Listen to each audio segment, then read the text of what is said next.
especially the formation of new large working class in Asia and especially China. Now this graph is interesting. Okay, it shows the share of non-agricultural employment in several countries. Their share of non-agricultural employment in the total employment. Okay. So that blue line is for South Korea, that green line is for Brazil, that orange line is for Egypt. Okay. Now if you look at these countries' experience, basically whenever their share of non-agricultural employment rose above or approached about 70%, it was to be followed by a period of militant working class struggle. So that happened in Brazil and South Korea in the 1980s. We know it's still taking place in Egypt right now. And if you look at the red line, that's for China.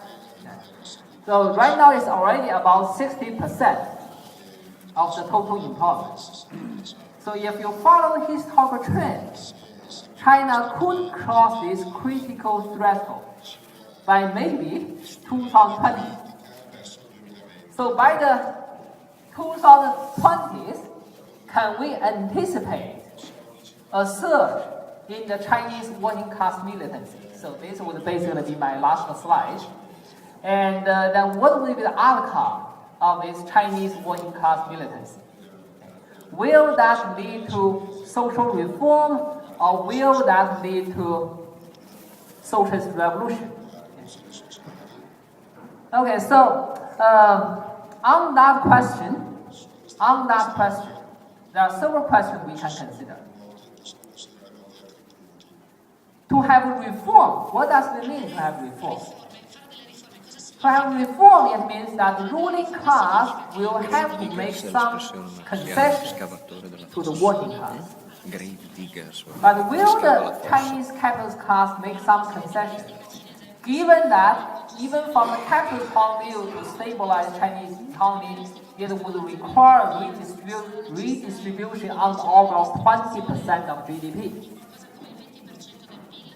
And if not, if the Chinese working class are strong enough to demand reform, but the Chinese capitalist class cannot deliver, what will happen to the next stage of the Chinese working class struggle?